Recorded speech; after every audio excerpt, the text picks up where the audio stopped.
President of Belarus Alexander Lukashenko said that the federation would have to prepare for a response to the attempt to occupy Belarus. The dictator also recalled that it is impossible to seize other people's territories as it's not the Middle Ages now. Lukashenko also noted that he did not understand why Belarus should join Russia, as the countries already cooperate within the Union state.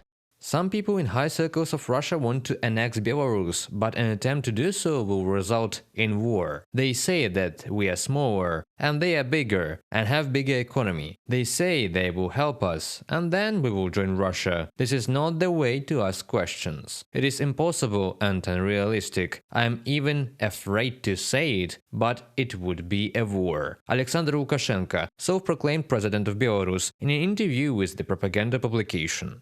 Lukashenko did not only make threats against the Kremlin, he also questioned Putin's efforts to involve North Korea's soldiers in the war against Ukraine. The Institute for the Study of War reports that the Belarusian dictator implied that Belarusian forces would not fight on the territory of Ukraine.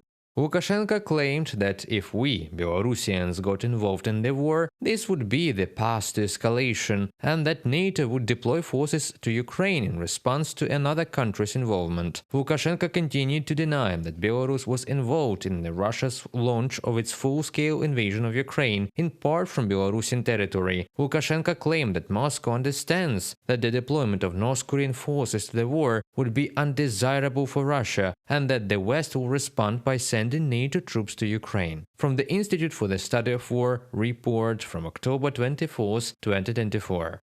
Such statements by Lukashenko are an important signal to the head of the Kremlin, the Center for Counter and Disinformation under the National Security and Defense Council of Ukraine believes.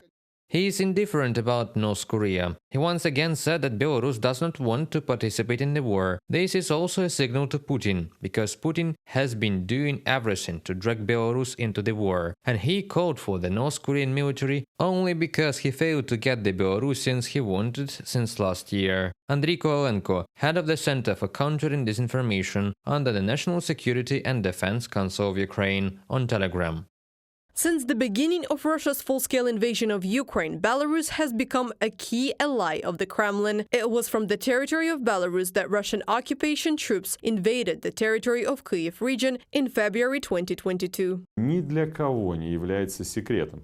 It is no secret that North Korea and Belarus are Russia's allies in the war against Ukraine. Both North Korea and Belarus are actively producing and supplying weapons and ammunition to Russia. In addition, Russia, Belarus and North Korea are under large-scale sanctions restrictions. Therefore, one of the key areas of their cooperation can also include cooperation in circumventing the existing sanctions. Despite the fact that Lukashenko's regime helps the Kremlin to continue the war against Ukraine by providing its territories for the deployment of Russian weapons, in particular nuclear weapons, the Belarusian dictator constantly denies Belarus's participation in the war against Ukraine. Reported by Anastasia Tarnavska, Yulia Granovska, UATV News.